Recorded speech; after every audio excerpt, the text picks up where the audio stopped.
The air inside the luxurious car dealership was thick with the scent of polished leather and expensive cologne.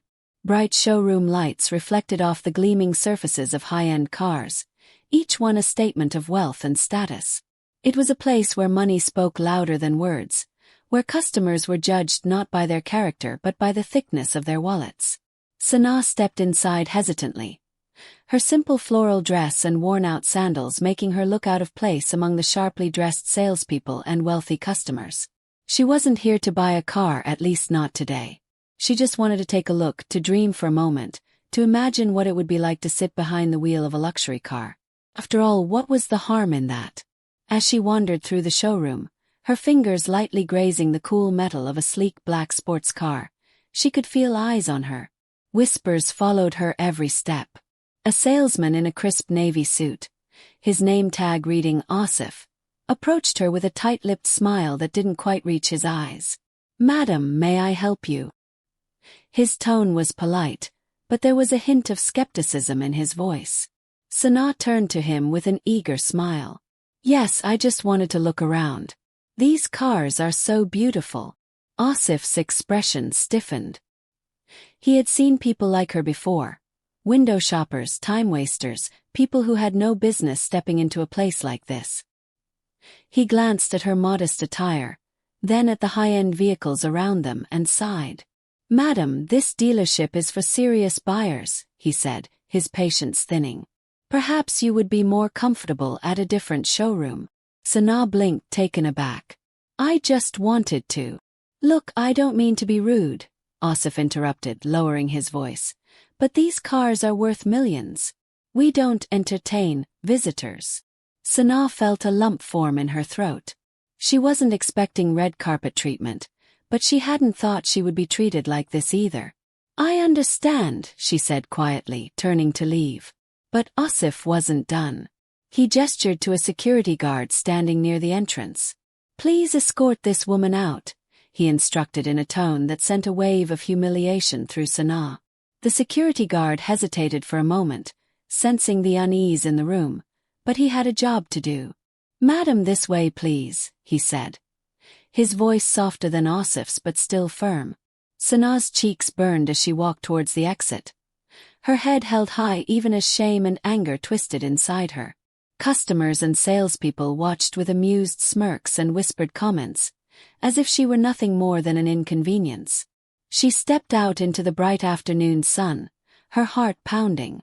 Never in her life had she felt so small, so insignificant. She wasn't a billionaire or a celebrity, but she was a human being. Did that not count for anything? Taking a deep breath, she wiped the corner of her eye and walked away, determined to forget this humiliating experience. The next day, however, the same dealership that had thrown her out was about to witness something they would never forget. A deep hum of a powerful engine filled the street as a gleaming black Rolls Royce Phantom slowly pulled up in front of the dealership. The car was a masterpiece, its presence alone commanding respect. The large golden emblem on the front grille shimmered under the sunlight, and the uniformed chauffeur stepped out with an air of quiet authority. Inside the dealership, Asif was busy charming a wealthy client when he noticed the luxury car pulling up. His eyes widened in admiration. This was the kind of customer they lived for. Someone who had the power and money to buy not just a car, but an entire fleet if they wanted. The chauffeur walked around the car and opened the back door with precision. A hush fell over the showroom as people turned to see who would step out. And when they did, shock rippled through the crowd. Because it wasn't a billionaire businessman. It wasn't a famous celebrity. It was the same woman they had thrown out the day before. Tna. And she wasn't alone. She stepped out gracefully, her posture poised, her simple elegance undiminished by the previous day's humiliation. But this time she wasn't just a visitor. She was here with a purpose. Asif's face drained of color. His mouth opened slightly, but no words came out. The other staff members exchanged nervous glances. What was happening? Who was this woman really? And more importantly, why was she arriving in a Rolls Royce? Before anyone could process the scene fully, the chauffeur handed a sleek black envelope to Asif. His fingers trembled as he opened it, his eyes scanning the words inside. Whatever was written there made his expression shift from confusion to sheer disbelief. And then, in the most unexpected twist, Sana spoke, her voice calm but firm. "I believe we need to talk." The air in the showroom grew tense, anticipation hanging thick as everyone waited for what would happen next. But no one, least of all Asif, was prepared for the truth that was about to unfold. Asif swallowed hard, his fingers tightening around the envelope. He could feel the weight of everyone's stares on him, waiting, wondering. His eyes darted between Sana and the chauffeur, his mind racing to make sense of what was happening. Just yesterday, she had been an unwelcome visitor, someone he had dismissed without a second thought. And now, she stood before him like she owned the place. Sana held his gaze calmly, her face unreadable. There was no anger, no gloating, just quiet confidence. The very sight of her standing there after the way she had been treated made Asif uneasy. He cleared his throat and forced a smile. "Madam, this must be a misunderstanding," he stammered. "How can I assist you today?" Sana glanced at the envelope in his hand. "You might want to read that first," she said softly. Asif hesitated, then quickly unfolded the paper inside. His eyes scanned the elegant handwriting, and with each passing second, his expression changed, from confusion to disbelief, then to something close to panic. His grip on the paper tightened as he read the last line. Sana watched the flicker of emotions play across his face. She had seen men like him before, people who judged others by their appearance, who measured respect based on wealth. She had felt the sting of their assumptions many times in her life. But this time the situation was different. The other salesmen and employees shifted uncomfortably, stealing glances at one another. The dealership manager, Mr. Tariq, an older man with graying hair and sharp eyes, stepped forward. His voice was smooth, but there was an unmistakable tension in it. "Madam, I believe we may have been mistaken about you," he said, trying to maintain his composure. "Please allow me to personally offer our apologies for any inconvenience caused yesterday." Sana let out a quiet breath. "Apologies," she repeated, tilting her head slightly. "And what exactly are you apologizing for?" Mr. Tariq hesitated, then turned to Asif, who still stood frozen, the letter trembling in his hands. He gave him a sharp look before facing Sana again. "For any misunderstanding that may have occurred." Sana's lips curved into a knowing smile. "A misunderstanding," she echoed. "Is that what we're calling it now?" The room remained silent, filled only with the low hum of the showroom's background music and the occasional click of shoes against the polished floor. Sana could sense the nervous energy in the air. The employees who had dismissed her yesterday now watched her with curiosity and unease. She took a small step forward, her presence commanding without being aggressive. "Tell me something, Mr. Tariq," she said, her voice even. "If I had come here today in the same dress I wore yesterday, without this car, without this letter, would you still be apologizing?" Mr. Tariq's face twitched slightly, but he kept his expression neutral. "Of course, madam. We value all our customers." Sana let out a soft chuckle. "All your customers," she repeated, her tone carrying a hint of amusement. "I think we both know that's not true." Asif shifted uncomfortably beside his manager, his face pale. Yesterday, he had seen her as nothing more than an inconvenience. But today she was someone important, someone powerful. He didn't understand how or why, but he knew that whatever was in that letter had changed everything. Sana took a deep breath, allowing the tension to linger for a moment before finally deciding to ease it. Just a little. "Don't worry," she said, her voice gentler now. "I didn't come here to make a scene. I just wanted to see something for myself." Mr. Tariq cleared his throat. "And what is that, madam?" Sana turned slightly, her eyes sweeping over the luxurious cars displayed around her. "I wanted to see how quickly respect is given when money is involved," she said simply. Silence. No one dared to respond. Then, before anyone could say another word, the chauffeur stepped forward and whispered something into Sanaa's ear. She nodded slightly, then turned back to Mr. Tarek. "My husband will be here shortly," she said. The room tensed further. If the woman had arrived in a Rolls Royce with a personal chauffeur, then who exactly was her husband? The employees exchanged glances, their minds filled with wild guesses. Asif, still gripping the letter, finally found his voice. "Madam," he began carefully, "may I ask who your husband is?" Sanaa smiled, but there was something unreadable in her expression. "You'll find out soon enough." With that, she turned and walked towards one of the sleek cars on display, running her fingers along the polished surface. The employees stood frozen, unsure whether they should approach her or give her space. Minutes passed, each one stretching with unbearable tension. Then a second car, a sleek, custom-made Bentley, pulled up outside. The valet quickly moved to open the door, and a man stepped out. Tall, composed, and radiating quiet authority. He moved with the kind of confidence that only came with power. Dressed in an elegant black suit, his presence alone was enough to make the employees stiffen instinctively. His face was sharp yet kind, the sort that commanded attention without needing to demand it. Asif's breath caught in his throat. He recognized this man. Everyone in the city did. Zayan Malik, a billionaire entrepreneur, known not just for his immense wealth but also for his sharp business mind. He owned multiple companies, and his name carried weight in every high-profile circle. He was not a man one ignored. And now he was walking straight towards them, with his eyes focused only on one person, his wife, Sanaa. Asif felt like the floor had been pulled from beneath him. The woman he had insulted, humiliated, and thrown out of the showroom was the wife of one of the most powerful men in the country. His hands went cold. He wanted to disappear. Zayan reached Sanaa, his eyes softening as he looked at her. "I heard there was an incident yesterday," he said, his voice calm but carrying an unmistakable edge. Sanaa gave a small smile. "You could say that." Zayan turned his gaze towards the stunned dealership employees, his expression unreadable.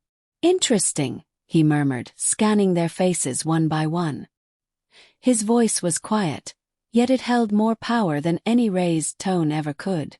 Mr. Tarek stepped forward, forcing a nervous smile. "Mr. Malik, it is an absolute honor to have you here. We deeply regret any inconvenience your wife may have faced. If there is anything we can do to make up for it." Zayan raised a hand slightly, and Mr. Tarek fell silent. He turned to Sanaa. "Would you like to tell me what happened?" Sanaa exhaled slowly, glancing at the expectant faces around her. She could see the fear in their eyes, the realization that they had made a mistake they could never take back. But she wasn't done yet. Not even close. Sanaa looked at Zayan, feeling the weight of his question. She could sense the tension in the air, the nervous glances from the employees, the way Asif avoided eye contact. She knew exactly what was going through their minds. Fear, regret, and a desperate hope that she wouldn't say anything that could cost them their jobs. She sighed and turned back to the luxury cars lined up before her. "It's nothing new," she said softly, running her fingers along the smooth hood of a silver convertible. "People look at someone and decide their worth in a second. And if they don't see money, they don't see value." Zayan's jaw tightened. He knew the world worked like this, but hearing it from Sanaa, knowing that she had been humiliated like this, made his blood simmer. He had built his empire from the ground up, but he had never forgotten his roots. Respect was something he valued above everything, and seeing his wife disrespected in a place that prided itself on exclusivity made him see this dealership in a whole new light. Mr. Tarek cleared his throat and tried to force a chuckle. "Sir, I can assure you this was a misunderstanding. We treat all our customers with the highest level of service." Sanaa turned to him with a slight smile, her eyes sharp. "Do you?" she asked quietly. "Then why was I thrown out yesterday? Why was I judged before I even spoke?" Asif stiffened. his face paling even further. The reality of his mistake was sinking in, and he felt like a man drowning. He had no idea who Sana was. He had assumed, wrongly, that she was just another dreamer who didn't belong in this world of wealth. And now, standing before her, he realized how blind he had been.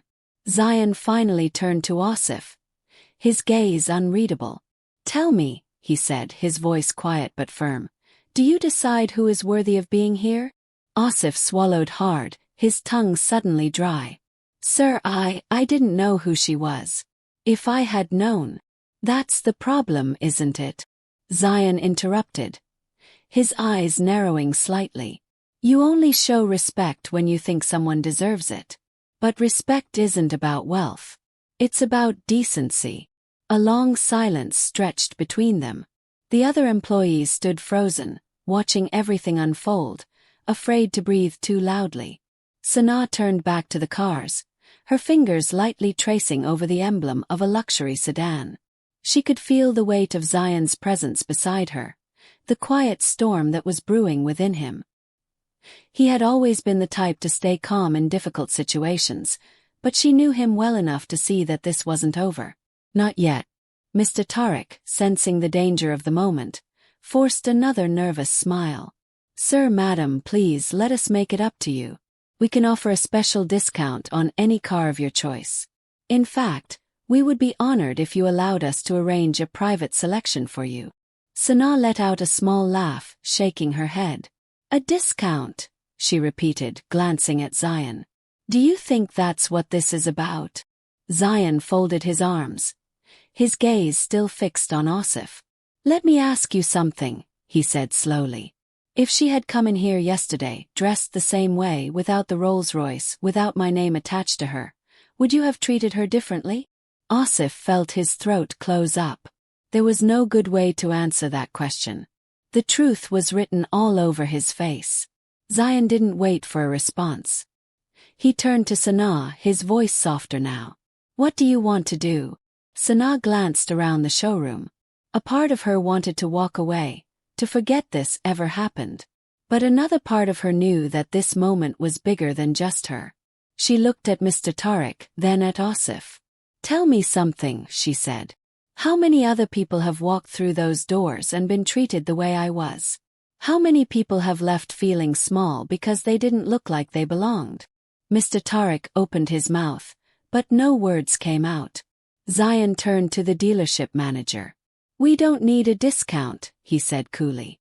"We don't need special treatment. We just wanted to see if respect was something that was freely given or only reserved for the wealthy." The tension in the room thickened. The employees were visibly uncomfortable, their eyes darting between Zion and Sana, unsure of what would happen next.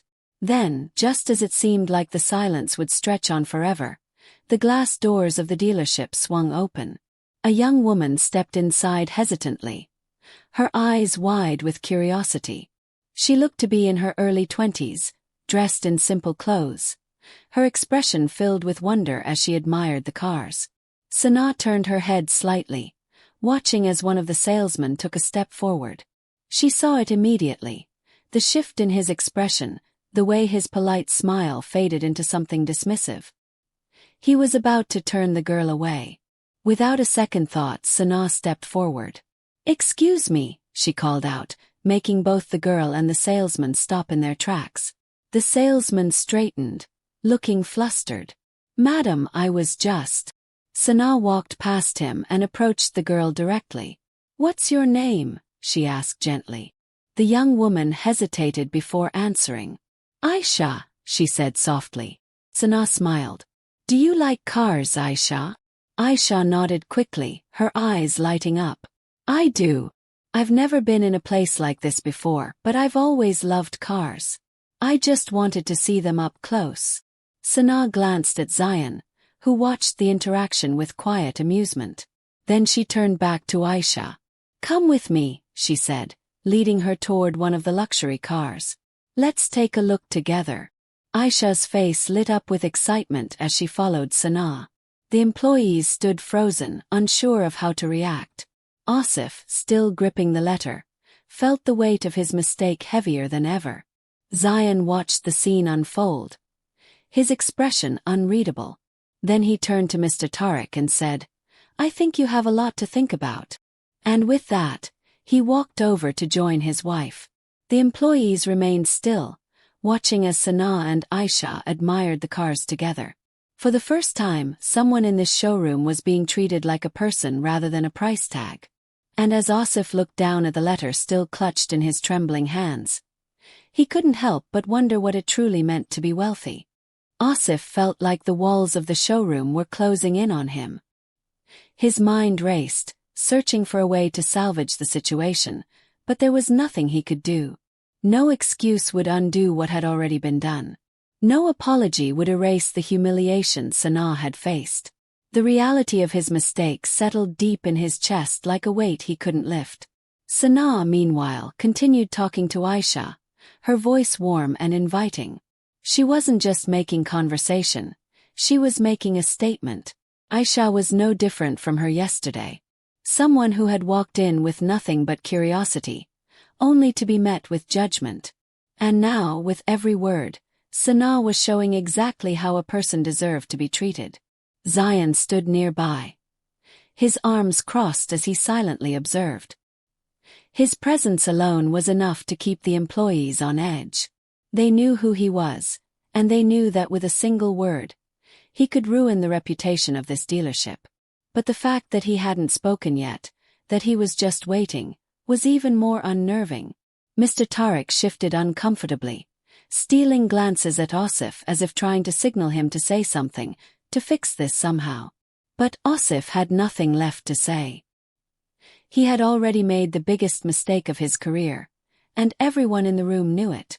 The silence stretched, thick with tension. Then a voice broke through it. "Excuse me." A deep, authoritative voice called from the entrance. Everyone turned to look. A man in an expensive navy blue suit stepped inside, his posture straight and his eyes sharp as they scanned the room. Behind him, 2 more men followed, each dressed in the kind of professional attire that only high-level executives wore. The dealership employees instantly recognized them. They were representatives from the corporate office. Mr. Tarek visibly tensed. This was unexpected. The man in the navy suit walked directly toward Zion, extending a hand. "Mr. Malik," he said with a polite nod. "I apologize for not being here sooner. We received a call regarding an incident, and we wanted to personally address the matter."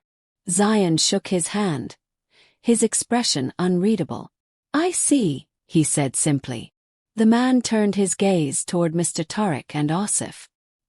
His face remained neutral, but the slight raise of his brow was enough to make both men stiffen.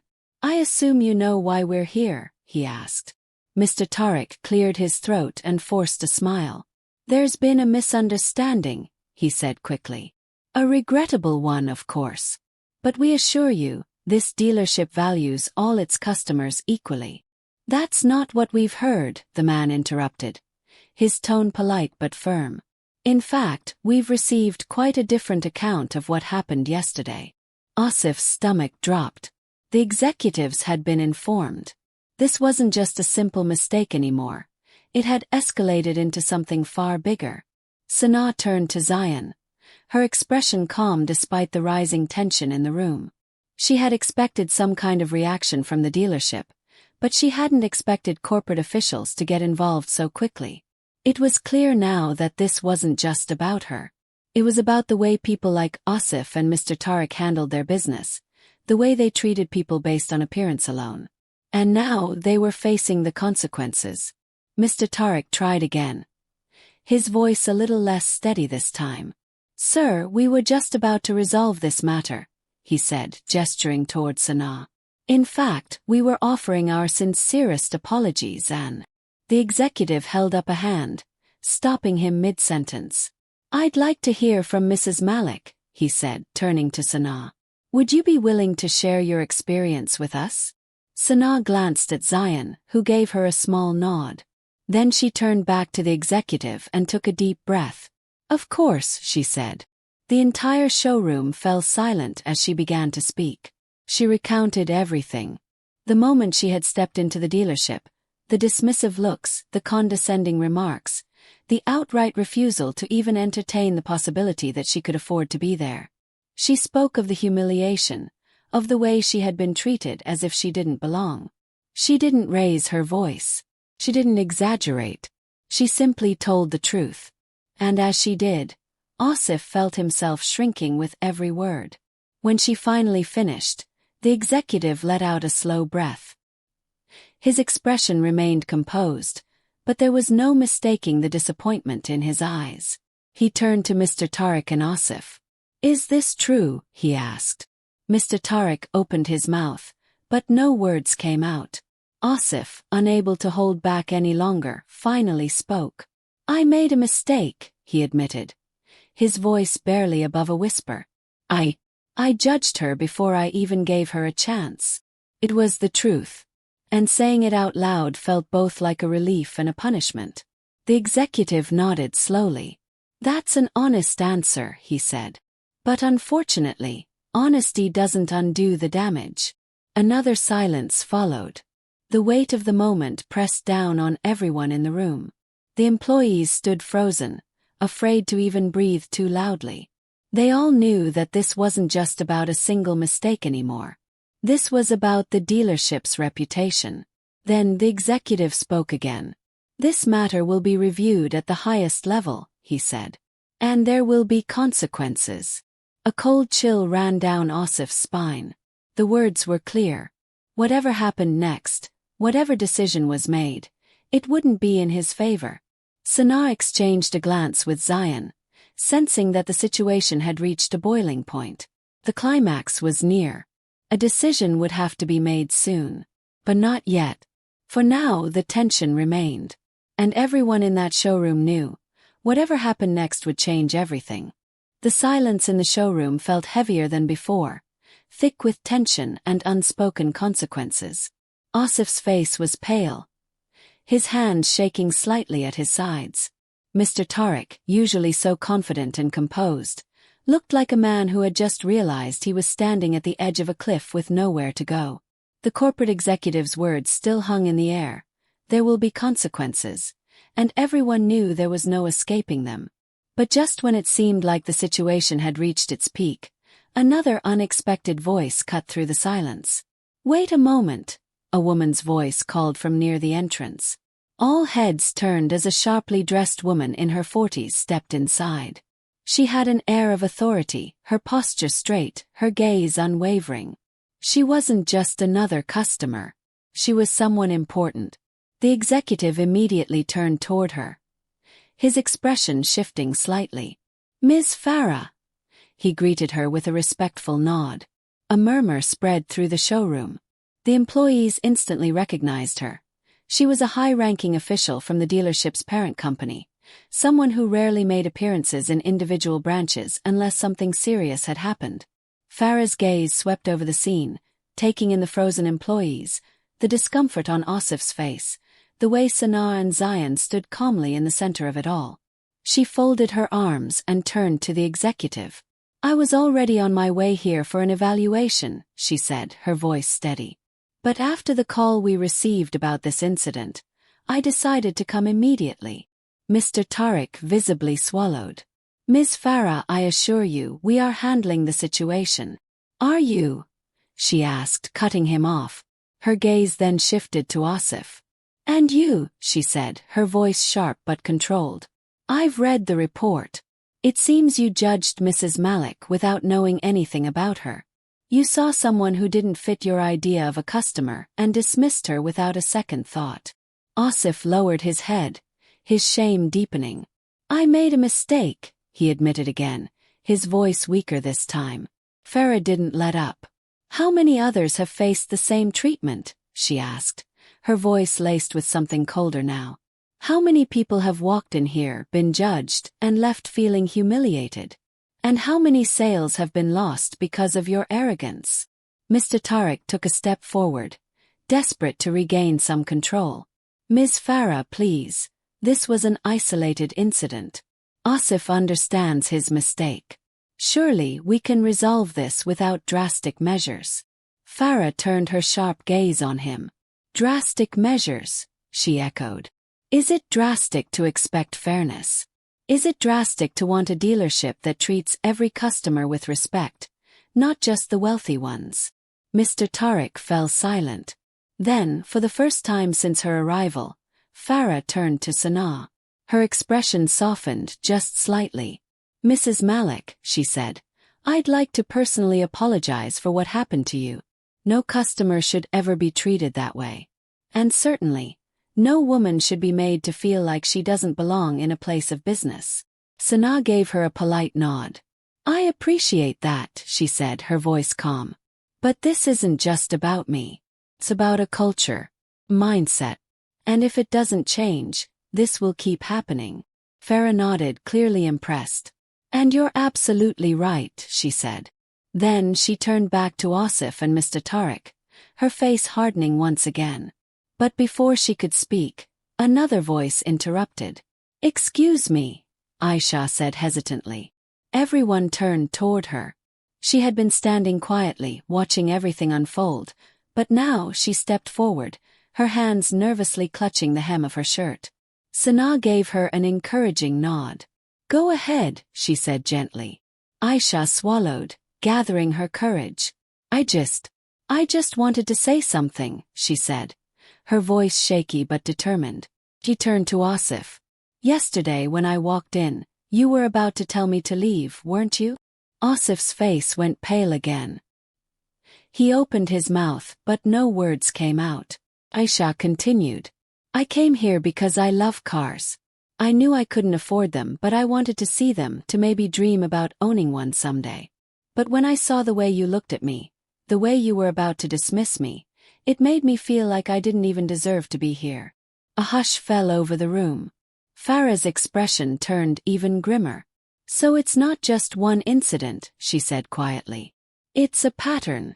Zion finally spoke then, his voice even and controlled. And that's the real problem, he said. Not just what happened to my wife, but how this place operates. The people who work here decide who is worthy based on their own biases. Mr. Tariq looked desperate now. Please, he said. We can fix this. We can implement new policies, new training. Farah raised a hand, stopping him. That's not for you to decide anymore, she said. The weight of her words hit the room like a shockwave. Mr. Tariq's face drained of all color. Asif looked like he was about to collapse. The other employees stood frozen, afraid to even move. And then, for the first time since the whole ordeal had begun, a flicker of real fear passed through their eyes. Farah turned to the executive who had arrived before her. We'll discuss this further at the corporate level, she said. But as of now, immediate action needs to be taken. The stakes had just risen. The conflict had just escalated. And now, everyone was waiting for the final decision. The air in the showroom was thick with anticipation. No one dared to speak, and even the smallest movement felt loud in the heavy silence. Asif's breathing was uneven. His face drained of color. Mr. Tariq, once so confident in his authority, now stood motionless, his hands trembling slightly at his sides. Every employee in the room could sense it. This wasn't just a warning. This was the end of something. Farah let the silence linger for a moment longer before she finally spoke. Effective immediately, Mr. Tariq, you are relieved of your position as branch manager, she announced, her voice sharp and unwavering. Asif, your employment here is also terminated. Your actions not only violated company policies but damaged our brand's reputation beyond repair. A sharp gasp rippled through the employees. Mr. Tariq's mouth opened, but no words came out.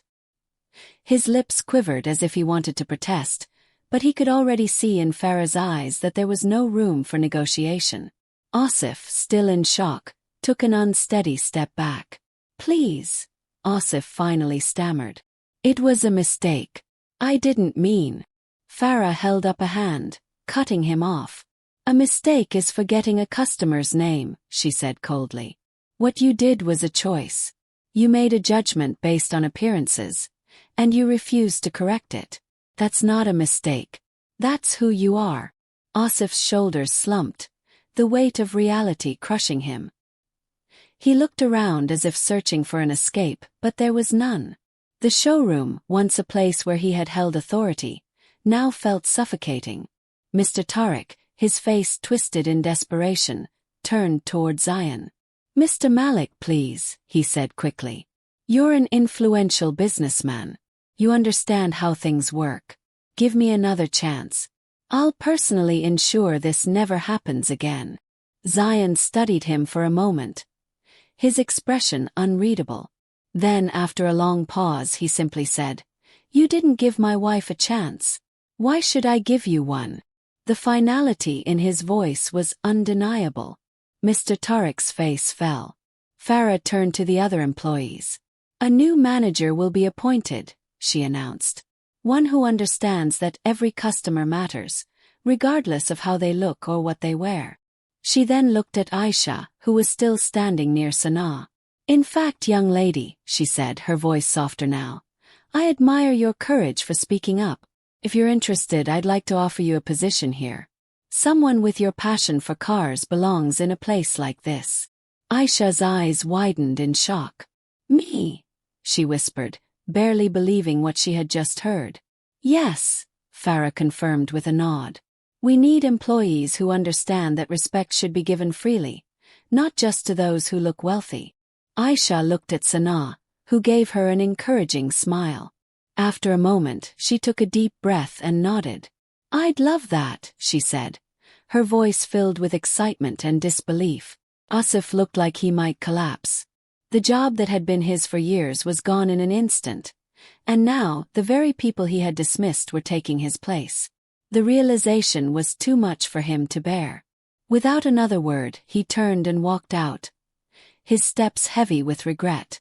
Mr. Tariq lingered a moment longer, as if still hoping for some kind of miracle.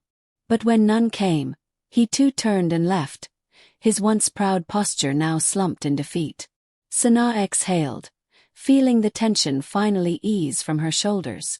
She hadn't come here for revenge. She had only wanted to show that dignity was not tied to wealth. And now, standing here, she knew that something had changed. Not just for her, but for this place and the people in it. Zion turned to his wife, his expression filled with pride. "Shall we go?" he asked gently. Sanaa smiled. "Yes," she said. "I think we've done enough here." As they walked out, the employees exchanged glances, realizing that this was more than just a single incident. It was a turning point, a lesson that no one would forget. But just as Sanaa and Zion reached the door, a final twist revealed itself. A sleek Rolls Royce Phantom, identical to the one from the day before, rolled up to the entrance. But this time it wasn't for Zion. Farah turned toward the car, a knowing smile on her lips. The driver stepped out and opened the back door, and an older man in a tailored suit stepped out. His presence commanded immediate attention. Mr. Tariq, who had only just stepped outside, froze in place, recognizing him instantly. This was none other than the chairman of the parent company, the man who held the ultimate authority over every dealership in the country. He adjusted his cufflinks before turning his sharp gaze toward the entrance. "I believe we have a situation that requires my attention," he said in a calm yet powerful voice. Farah nodded. "Yes, sir. But I believe it has already been handled." The chairman's gaze swept over the showroom before settling on Sanaa. His eyes flickered with recognition. "Mrs. Malik," he said smoothly, "I assume your experience here has been eventful." Sanaa met his gaze unafraid. "It has," she admitted. "But I believe a lesson has been learned today." The chairman nodded, looking at Zion next. "And you, Mr. Malik. I trust this dealership will continue to have your business despite this unfortunate incident." Zion considered the question for a moment before answering. "That depends," he said.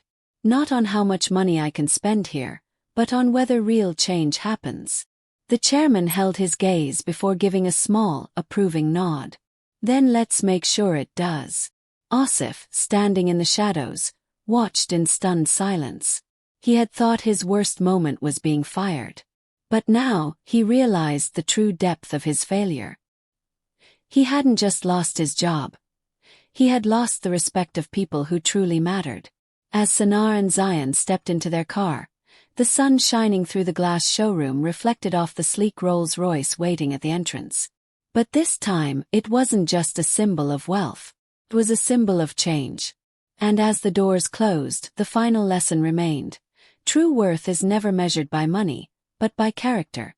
As the Rolls Royce pulled away from the dealership, Sanaa let out a deep breath, feeling the weight of the past 2 days slowly lift from her shoulders. Zion sat beside her, quiet for a moment before he finally turned to her with a small smile. "You handled that well," he said, admiration in his voice. Sanaa shook her head lightly. "I didn't do it to prove anything. I just wanted them to understand that respect shouldn't come with a price tag." "And I think they finally did," Zion replied. He reached for her hand, giving it a gentle squeeze. "You didn't just change their perspective. You changed the way that place works." Sanaa leaned back into the seat, watching the city pass by through the window. "Maybe. But real change isn't about one moment. It's about what happens after," she said thoughtfully. Zion nodded, understanding. People like Asif and Mr. Tariq weren't the only ones who needed to learn this lesson. There were many others, in many places, who still judged others based on appearances and assumptions. But this was a start. Back at the dealership, Farah remained behind with the chairman, going over what would happen next. Employees whispered among themselves, still processing everything that had unfolded. Aisha, still in disbelief about her new job, stood in the middle of it all, feeling a mixture of excitement and nervousness. She looked around and noticed that people were looking at her differently now, not with pity but with curiosity. She wasn't just the girl who had been overlooked anymore. She was someone with a voice, and for the first time she felt like it mattered. Asif, meanwhile, walked down the street in a daze, replaying every moment in his head. The regret weighed heavily on him, but more than that, the realization of how blind he had been. He had spent years believing that he knew how the world worked, that money dictated everything, that appearances told the full story of a person. But today he had learned just how wrong he had been. For the first time, he understood that respect wasn't something to be given only to those who looked important. It was something that everyone deserved. And though it was too late to fix what had happened, it wasn't too late to change himself. Days passed, and the story of the incident at the dealership spread. People talked about the woman who had been humiliated but refused to walk away in silence. They talked about how the dealership had changed its management, about how the company had been forced to acknowledge the flaws in its system. More importantly, they talked about the message it carried, one that went beyond just a single store. One evening, as Sanar and Zion sat together on their balcony, watching the city lights flicker in the distance, a message popped up on Sanar's phone. It was from Aisha. "Mrs. Malik, I just wanted to thank you. Not just for helping me get this job, but for showing me that people like me belong in places we never thought we did. I won't forget what you did. And I promise, I'll make sure no one else ever feels the way you and I did that day." Sanaa smiled, warmth filling her heart. "You know," she said, looking over at Zion, "I think this might be my favorite car dealership now." Zion laughed softly. "Because they finally got things right." She nodded. "Because it's proof that things can change. That people can learn. And sometimes all it takes is one moment, one voice to start that change." Zion wrapped an arm around her shoulders, pulling her close. "Then I'd say that's a pretty good reason." And as they sat there under the vast night sky, Sanaa felt at peace, knowing that her story wasn't just about what had happened to her, but about what it had sparked. Lesson: change. A reminder that respect at its core was never about money. It was about humanity,